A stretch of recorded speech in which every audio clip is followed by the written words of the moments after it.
ഇല്ലാത്ത ലൈഫ് നരകമായിരുന്നെങ്കിൽ എനിക്കൊരാളോട് നേരെ സംസാരിക്കാനോ ഇടപഴകാനോ ഒന്ന് ചിരിക്കാനോ പറ്റിയിട്ടില്ല. മൊത്തം കഴിഞ്ഞു പോയ അവസ്ഥയാണ്. അപ്പോഴവൻ എൻ്റെ ലൈഫിലേക്ക് വന്നു.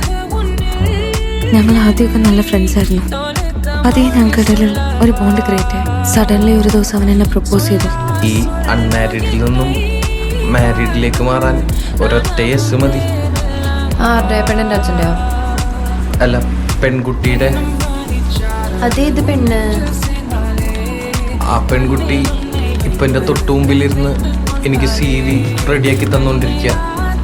ഓ ഐ സി. നീ എന്നെ പ്രപ്പോസ് ചെയ്താണോ ഇപ്പൊ കേട്ടെ? കേട്ടിട്ടെന്ന് തോന്നി. നീ അപ്പൊ എന്ത് പറഞ്ഞു? യെസ് പറയാനാ തോന്നിയത്,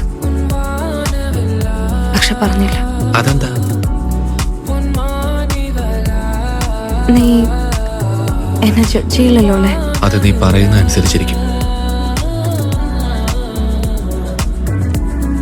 അപ്പോഴാ ആദി റീനുവിന്റെ ബോയ് ഫ്രണ്ട് ആണല്ലേ?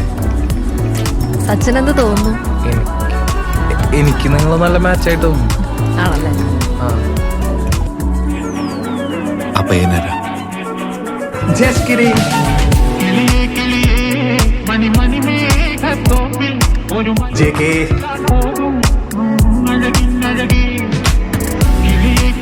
I'll marry Adi.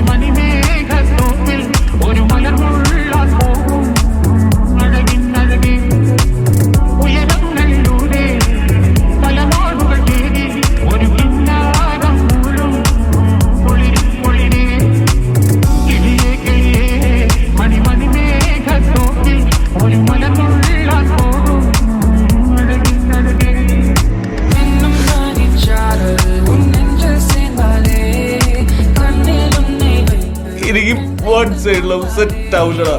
വേണ്ട, എനിക്ക് വൺ സൈഡ് ലവ് വേണ്ട. മാത്രമായി പോയല്ലോടാ. അന്നാ കല്യാണം കഴിഞ്ഞിട്ട് നേരെ പോയാ മതിയായിരുന്നു ചെന്നൈക്ക്. ഇവിടെ നടക്കുന്നൊന്നും നമ്മുടെ കയ്യിലല്ലോ.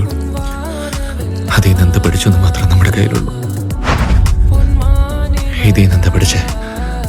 ലൈഫിലൊരു കാര്യം പുറംകാലം കൊണ്ട് തട്ടിത്തെറിപ്പിച്ച ലൈഫ് തന്നെ അതുപോലെ തട്ടിത്തെറിപ്പിക്കും. നീ പറഞ്ഞാടാ കറക്റ്റ്.